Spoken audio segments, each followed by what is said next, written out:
Your interview prep starts basically as soon as you have been invited to interview, and there are a few key things, a few key hoops you need to jump through before you even get to interview that are really important, and that's what we'll be looking at in this section. Some of these things are quite obvious, some of them possibly a bit less so. A lot of it is going to come down to the research that you put in before you actually turn up to the interview.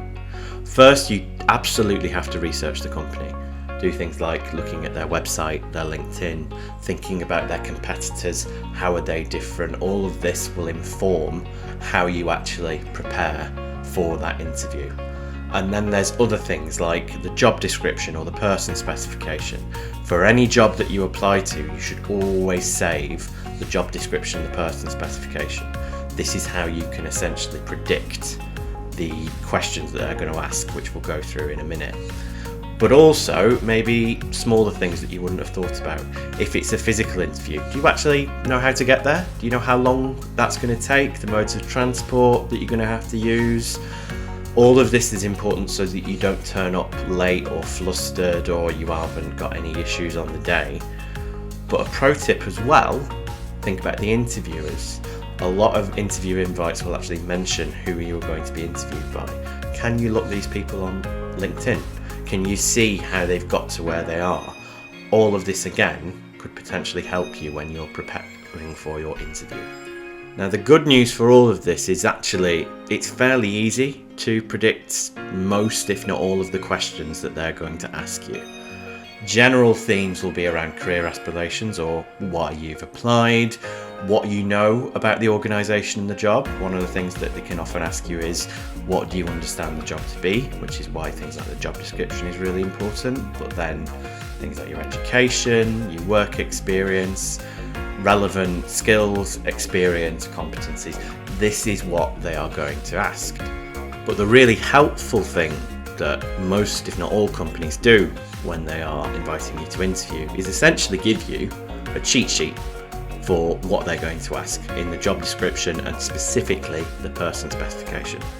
We have a person specification up here and you'll see they've got all of the things they want, qualifications, background and experience, and in the right hand column they actually tell you how it's going to be tested by. So they've got A, I, P and T. Application, interview, presentation, technical question. And anything that is I, you can pretty much guarantee that is going to come up at interview. So you need to essentially use this to prepare. For all of these points, you're going to need essentially an answer to a question they might ask on that point. Now, if the interview is online, there are a few additional things that you're going to have to think about. Really big thing that a lot of people forget, check the technology. So make sure that your audio, your microphone, your camera angle, your connection, all of that is working. If you can, log into whatever app they're using, whether it's Zoom, Teams or something else, log into it early to check everything on your side is working. It's not necessarily a big deal if it doesn't straight away when you're at interview, but what you want to avoid is keep being flustered and for having your calm harshed by any of these things going wrong. You also want to make sure that if there is a problem, it's not on your end, because that looks a lot worse for obvious reasons. So make sure that you're checking the technology before. In addition, when it's online, think about things like the lighting, the background. They are definitely going to want to see you on camera, so you need to make sure that you are looking your best.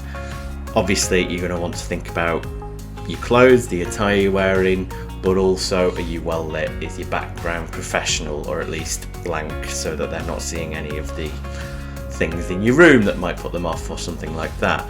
Think about the noise, think about support material that you could gather. It's okay when you're in an online interview to have notes and things to refer to as long as it's not too obvious. So gather that information. Basically, when you're thinking about setting the scene, try and own that space. Puts you at ease. It's one of those things that can help settle your nerves, which is really useful, but it also sets the right tone for that interview and comes across really well. And the last thing you need to do is get some practice. I mentioned this in the first section of this playlist, but interview simulation appointments are available. This is where you can have a dedicated appointment with a consultant. You have a full hour to go through an interview and get detailed feedback at the end of it. Really, really helpful.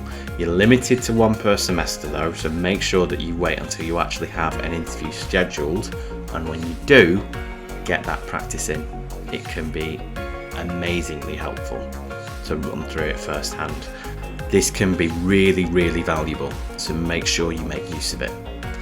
That brings us to the end of this section of the playlist. Coming up, we'll be looking at probably the most important part, the types of questions they're going to ask you and how to answer them, the actual formula that you need to use to answer those questions, and then what you do once your interview is finished.